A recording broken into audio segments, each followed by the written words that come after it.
Good morning.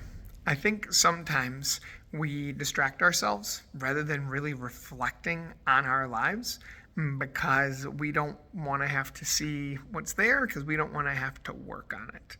And I think sometimes when we actually do stop and say, I need to really examine my life, that we can actually get discouraged and it can almost make it scary, make us not want to do it the next time.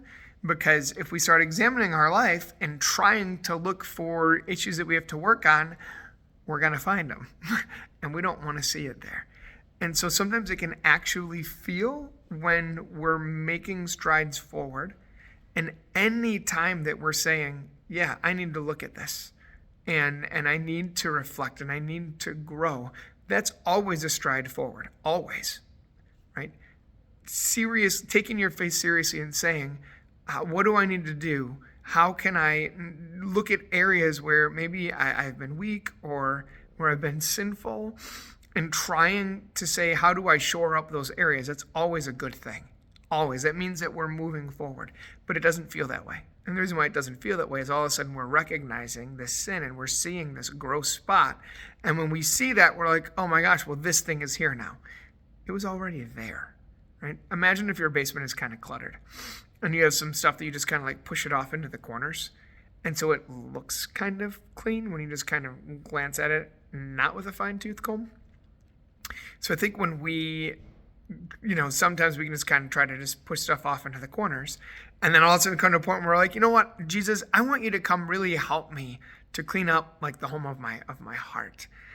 And so we go down to the basement and we're looking around and we're like, Jesus, it looks pretty clean, right? And Jesus turns on a flashlight and we're like, oh, don't do that. Oh, Jesus, what are you doing? Don't look around. And he starts shining the flashlight on and all of a sudden he finds something in the corner. And he's like, oh, hey, look over at that. We can feel embarrassed. We can feel shame, right? It feels gross. Like, Jesus, don't look at that. Nope, like, let's just ignore that. 100% of the time when Jesus is going to say, no, let's not ignore it, Jesus is never, ever, ever, ever, ever, ever going to say, oh my gosh, what's that in the corner? I can't believe you have that there. I'm out of here. Never. The only reason why Jesus ever shines his light in that corner is because he knows that it's there.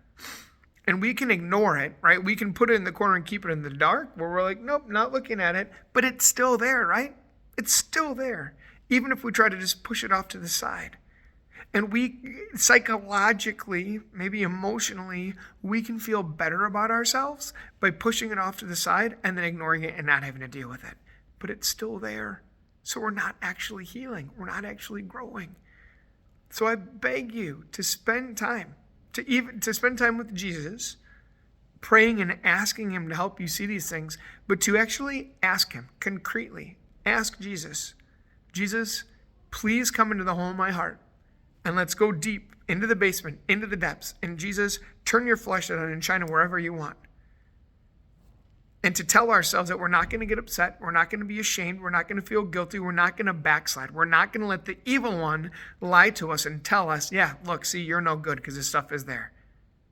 To claim and to proclaim the truth, that stuff's already there. It's there right now. Whatever Jesus shines his light on, that thing doesn't suddenly come because Jesus shines. It's there. It's there. Let's agree to get rid of it. Let's ask Jesus to help us to get rid of it. And a lot of times that looks like letting Jesus shine the light on it, becoming aware of it and saying, okay, Jesus, I'm going to go to confession. And I'm going to confess that thing. That way you can officially take it away. So let Jesus shine his light. Let yourself truly be enlightened and come to confession. Take that next step with the Lord and know that every step of the way through it, you're growing. Have an amazing day. Reflect on your life. Let Jesus in. God bless you.